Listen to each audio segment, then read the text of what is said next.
Christians hiked through America's Great Smoky Mountains recently, led by one of the foremost creation scientists in this country. They searched for geological evidence of creationism and a biblical account of the Great Flood.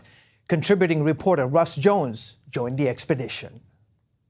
Dr. Andrew Snelling, geologist and director of research of Answers in Genesis, led the half-day excursion that sought to teach a young Earth worldview. At some 6,600 feet, Clingman's Dome near Gatlinburg, Tennessee, served as a real-life classroom to teach about creationism and the flood account in the Bible. The very fact that we have these crystals is an indication that it's very rapid.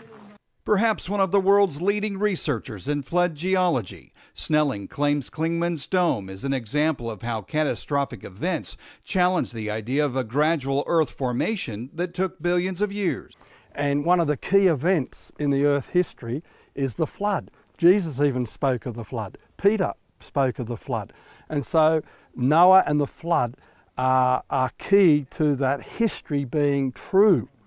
And if that history is true, then the gospel message founded on that history is true and challenges people that they must respond to the Creator Jesus Christ. Joshua Platalero just moved to Knoxville, Tennessee from Spain, where his parents were missionaries. A sophomore in Thomas Edison State College's online degree program, Platalero said he was excited to discover evidence of the flood so close to home.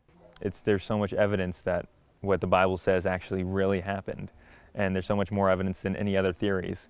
And that's just so cool. I mean, of course, we can't know everything. We have to have faith, but it's great to know too that there's also much evidence that the Bible is true, so that we can have more confidence in God and trust in Him more. While this small group of adventuresome Christians is here in the Great Smoky Mountains exploring the book of Genesis with the creation narrative, there's a much larger group of believers in Sevierville, Tennessee for the Answers Mega Conference.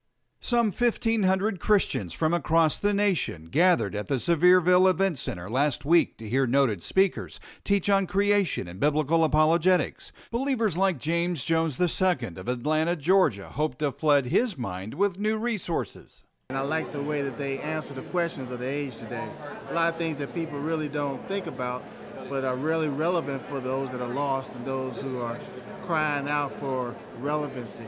Jones, who works with inner city youth, says he needs all the tools he can get to defend the gospel. It really helps a lot when you're around other believers who are like-minded from different areas to be able to help share with you their experience as far as talking, their experience as far as being able to have the courage to be able to talk to people, as well as share information. Tools and encouragement to help others realize that our world and existence isn't an accident, but the handiwork of a purposeful and loving Creator. In Sevierville, Tennessee, I'm Russ Jones.